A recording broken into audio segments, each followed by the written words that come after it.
Alright, ladies and gentlemen, the voice of reason here to talk to you about a lot of things this week. But first off, we're going to talk about the NFL. We're going to talk about the relevance of preseason. Now, unfortunately for the Dallas Cowboys and a few other teams that have had guys go down in the preseason thus far, I want to talk about why the preseason is necessary. I want to talk about whether I feel you should have your best players playing in the preseason. Now, I read an interesting stat today about Tony Romo. The Cowboys win 23 out of 34 games that he starts. That's a little over two-thirds. So that means he's fairly important. Um, the thing is, though, and a lot of people will probably disagree with me on this, I believe that if Romo was gonna get hurt, it was a good idea that he gets hurt now rather than in the regular season. You might be asking me why if you're listening to this right now, right? Well, here's why. I feel like if you're going to start a rookie quarterback, which is what it looks like they're going to do in Dallas and Dak Prescott, you should have him take the majority of first team reps. And what I mean by that is he needs timing with Dez Bryant, Ezekiel Elliott, the offensive line, Jason Witten, Terrence Williams, Cole Beasley. These are guys that he's not going to be taking snaps with if he does either the scout team or the second team. So, if you want him to get a good feel for the offense, you want him to get familiar with all the moving parts, you want him to take the first team reps. I think those are crucial when it comes to training camp and getting the timing down for each and every player. Now, there are exceptions to this though. Guys that are coming off injuries should play in the preseason. Guys that are new should play in the preseason. But here's who shouldn't. Adrian Peterson, Julio Jones, who did play, being Julio Jones, and had a minor injury. Nothing major, nothing that's going to keep him out of week one, but it was a minor ankle injury. And I think every Falcon fan who saw him limp off the field last night, the night before, it was Thursday night, they all had their throats clench up a little bit. It found it a little hard to talk, a little hard to breathe, because he's basically your franchise. And if he goes down, you have very little hope of having a successful season. And I understand that. I feel like there's a lot of guys who are veteran guys who are, superstar caliber players who need to sit out because the risk is a little too high of getting them injured. Guys that play a position like quarterback with Aaron Rodgers, guys who take punishment like running backs, Adrian Peterson, guys who run and can tweak a hamstring. Ezekiel Elliott is one of those guys who comes to mind, but he's new and he needed the reps. Guys like Julio Jones, who, like I just said, got nicked up. There's any number of guys you can list who really don't need to be playing. There's also any number of guys you can list who need to be playing. I think for fans to overreact and say the preseason should be abolished is way too much, because that isn't giving the guys who actually need the opportunity to make the team their fair chance. There's a lot of guys who are gamers and not necessarily guys who perform in practice. So, given that, I think preseason is a necessity for a lot of teams because a lot of guys are found in the preseason. Look at Matt Schaub. Matt Schaub made a career for himself in 2004, 5, and 6 with the Atlanta Falcons playing backup to Michael Vick. Michael Vick was a starter. Matt Schaub had to fill in when Michael Vick was injured in 2004, but it was because of the confidence that he achieved in preseason. The coaches also achieved that confidence in him that he was able to, win the job when Vic got hurt. There's a lot of guys who have benefited greatly from preseason. Look at Tom Brady. Do you think that when uh, Drew Bledsoe got hurt, that the New England Patriots would have saw fit to start a rookie quarterback in Tom Brady? Don't you think they probably would have gotten, I don't know, a Vinny Testaverde, somebody like that who was a traveling, veteran quarterback who went from team to team playing spot duty? Maybe we never heard of Tom Brady if it wasn't for the preseason. If they didn't get a chance to see what he was like in games at some point.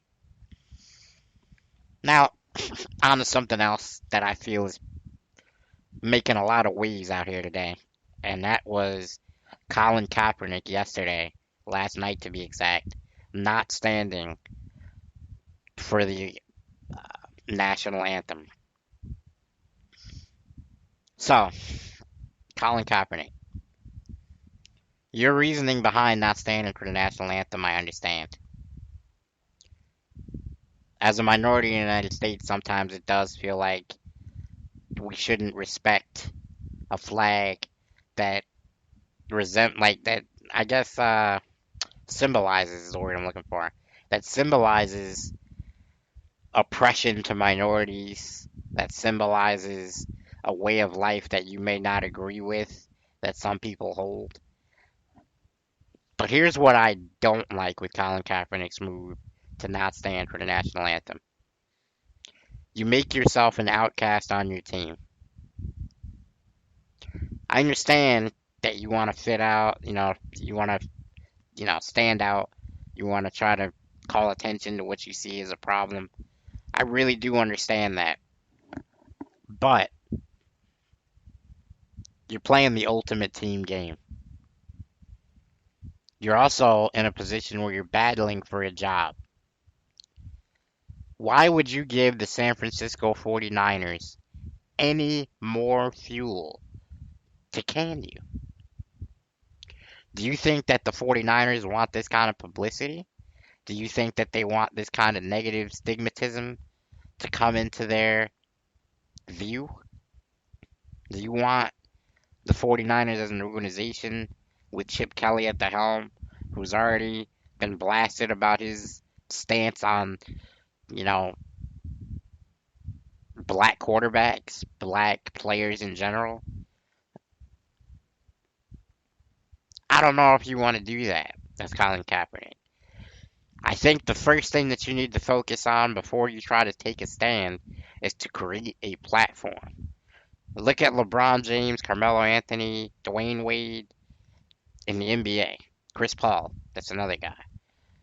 Stood up on the ESPYs because they had the foundation to reach people. I don't know too many Colin Kaepernick fans. I don't think he's achieved enough to garner any interest behind his statement. However, he did generate a lot of negative publicity for his ball club. He created a distraction that those other 50 guys, 52 guys, whatever, are going to have to deal with when they talk to the media. And that's something you never want to do. You never want to put your teammates in position to have to answer for you. So, another thing about sports that I saw this week was the simple fact that no one actually noticed the Australian game for college football. I actually didn't even know it was on until, I don't know, 2 hours after it had started. I think a friend of mine told me it was started, and I was like, oh yeah, that's right. College football kicked off today. No one really cared. The reason that no one really cared is because the game is in Australia.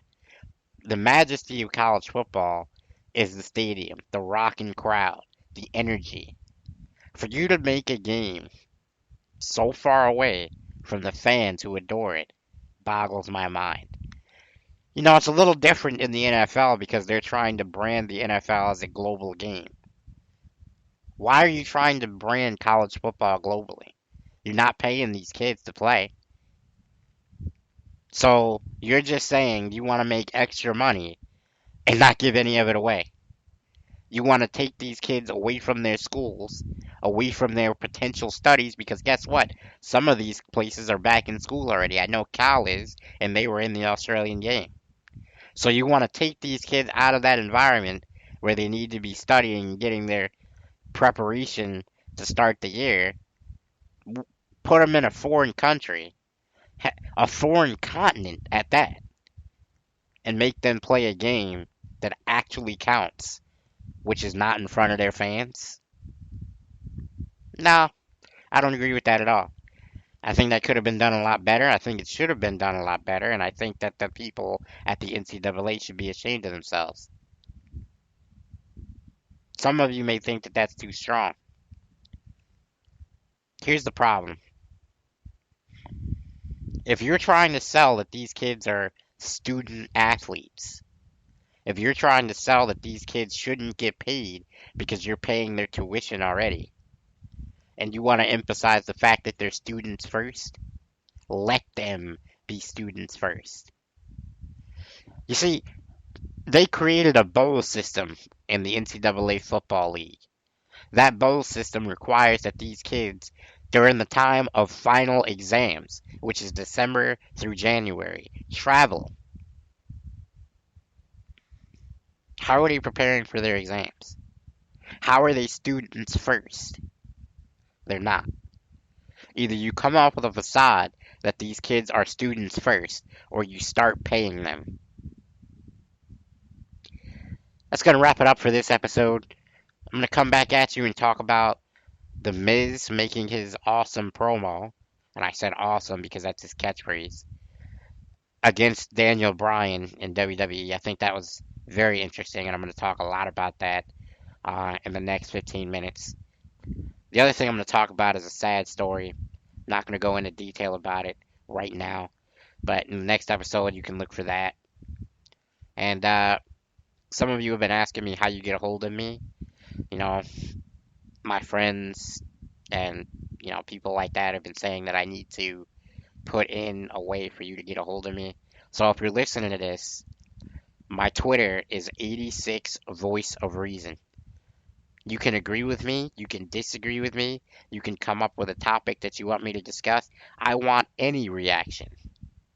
I don't care if it's negative press, positive press, anything. Tell me what you think about what I'm saying. 86 Voice of Reason.